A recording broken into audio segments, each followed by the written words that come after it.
Hi, it's Belisa. Good afternoon. Today I want to talk about our potential as human beings to constantly change and evolve over time. I find a lot of people, especially if they get older, always think that they cannot change. I knew someone who, when he was in his 50s, early 60s, one of the most constant refrains I heard him say was, I'm too old now, I can't change. I can't change. This is the way I am. And he used that as an excuse for all of his bad behavior and all of his habits, his anger, his temper. And he ascribed it to his personality or something that happened since he was little. And now he can never change because he is just like that. I've also heard a woman in her 60s as well say she's Irish, so she has a bad temper, and that also cannot be changed. But the truth is that both of these people have changed and are still evolving. And I think because people, just like any other living organism out there, are constantly under influence by our environmental factors. And so when we're faced with certain stimuli or certain feedback in our environment, we are inspired or compelled to adapt and to change and evolve because that's how we survive. And so I think these people have just lived their lives in a certain way because it actually has somehow worked out for them. Or they superficially believe that these tactics or strategy for survival has been working out, even if it causes them a lot of suffering, right? Anger causing hurt to themselves, causing hurt to other people, but this is the way that they learned that they can survive. But there has to be some gentle pushback, feedback from their environment telling them that, okay, this is not okay. This is not how I want to be treated. This is not really how you could be treating other people. You could treat people better. And with enough of this feedback, they slowly learn to adapt their strategy, at least in dealing with you, because they understand, okay, I cannot treat you that way, and it will not lead to the result that I want. I've bullied other people successfully in my life, but when I face with you, you're giving me the feedback that this is not going to work and that you would firmly appreciate another course of action. And because they actually at the root do, right, they learn that this, even if they don't want to deal with you, they learn that, oh shoot, something that I've been doing in the past is not working. And so whether it's something like this, like a bad habit or something else, people have infinite potential to adapt and to change and to grow. My uncle, he smoked 3 packs of cigarettes a day for years and years and years. And eventually he got cancer. But he was motivated enough to stop smoking that he actually was able to quit with the use of nicotine patches. And it was too late because he did quit smoking for a few years, but the cancer was already there. And then it then metastasized. I hope that's how you say it. So but he was still able to quit something, a habit that was entrenched so deeply for so long. So I don't believe that no matter how old you are or whatever has happened in your life, the trauma of the past, the childhood you were given, the past experiences that you had does not determine your future and does not limit yourself to such and such rut that you find yourself in. And you have the power to grow and to evolve and to change, even if you need a little feedback, a little push from the world around you to tell you. But if you are watching this and you already have this dim or growing awareness that, yes, I may want to evolve, then that desire, the desire to evolve, will lead you to be able to mold and adapt and to grow. So now It's funny because I'm doing YouTube and other things, and my viewers often tell me that there are some people who really, really love my voice. And the funny thing about that is that, I mean, some people still don't like my voice, but a lot of people really like it. And the funny thing is, when I was growing up or as a teenager, my voice was probably was not really great. It was not pleasing. Um, First, I underwent some, let's just say, problems of my own, where I suffered from a lot of violence that made me realize, that made me hide myself first on my body. I used to have really good posture, and then I lost my posture. I started to slouch a lot, in an effort to hide myself.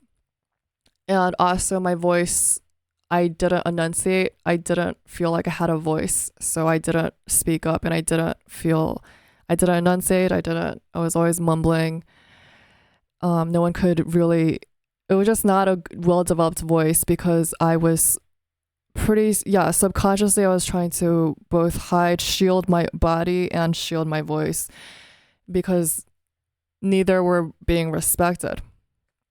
So over the years, after I started doing theater in college, I learned how to develop my voice with a lot of breathing exercises, with a lot of vocal exercises, and with persistent effort over on and off over the past 10 something years, I have developed my voice to the point where it is infinitely better than it was. And it will still continue to grow. I can sing a lot better. I always loved to sing, but before, my sing was really, really bad. And now it's still not the best, but at least it's so much better. And so just seeing the evolution, or hearing the evolution of my voice, shows you it's super possible to be able to mold different facets of yourself to be anything, really. You have so much potential. And it's not about not liking. It's not about having low self-esteem. It's having the esteem, is loving yourself enough to realize, I want to develop myself in the best way that it can, to develop itself to the potential that it is able to grow into. I think, was it Socrates or Aristotle? It's attributed to one of those guys who said, what a shame it is for a man to grow old without seeing the full capacity of his body. So yeah, I grew up also very, very bad in sports and fitness. I'm still not good at really sports. But I didn't take it seriously because I love to read. I would say I was like more of a nerd. And it was funny because in middle school, like everything else I got straight A's and like everything except one class, which was PE, physical education. I got a B. And I remember running my mile, where I was basically trying to walk. It took me half an hour to do the mile. I was very not fit. And I really neglected my physical health until one year when I broke my leg. And so every bad thing that happens to you is actually planting the seed for growth and something good to happen. So me breaking my leg, something really good to have come from that is I fell in love with yoga and with the gym. So I was recuperating. I was doing a lot of physical therapy exercises. I joined a gym for the first time in my life. I became the fittest. Like I had the best body I ever had. I really loved going to the gym and going to group classes, Zumba classes, yoga classes, trampoline classes. It made me feel really connected with a group of people who were all there and all sharing a really happy vibe working out. It made me feel really happy.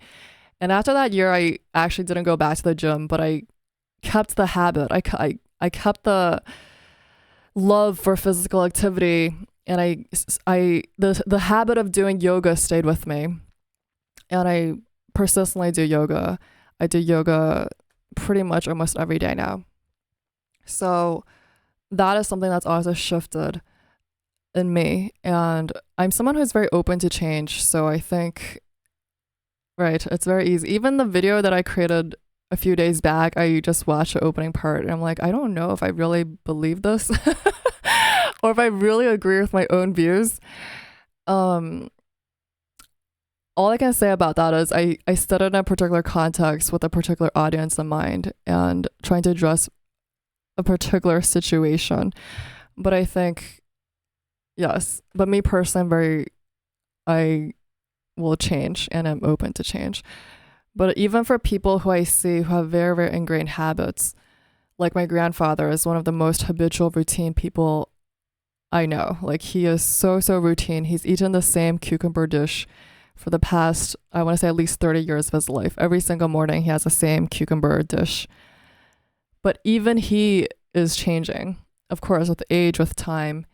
But yeah, even the cucumber dish has slowly evolved over time and he is changing every time I see him as well. Because before he used to also have a big temper.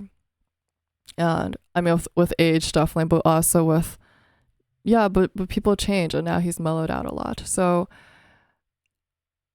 I just want to remind you that you have so much potential to adapt and to mold and to actually become really anybody. And you have so much infinite power in you. Each one of us have each one of us has something infinite in us because we always feel finite as human beings. We're enclosed in this body, we're born with certain attributes, we came from a certain past. But there's also something deeper in us that is infinite and cosmically linked. And that is what people say when they tell you to meditate or tell you to manifest or the law of attraction, all of that, is they're telling you to actually tap into something deeper within your consciousness that goes more primally beyond who you are as a mere human and into your divine power. That sounds very mystical, but it's true. You just have to keep going deeper and deeper within yourself. And that is the power of faith as well. That is the power of faith. When you really believe in something and when you choose to believe in it, then that will become your reality. And so that's why I think I keep telling people to be careful about what they say, even as a joke, because when you joke about yourself or talk about yourself too negatively all the time, or other people or espouse these viewpoints that are always negative, your reality will reflect that attitude. It will reflect everything that you output. The external will reflect your internal state. So when you believe that you have the power, when you have the ability, and you want to become such and such, when you really believe in it, you will tap into that deeper power and you can expand yourself. So, thank you. And feel free to share with me your own stories of growth and evolution. See you.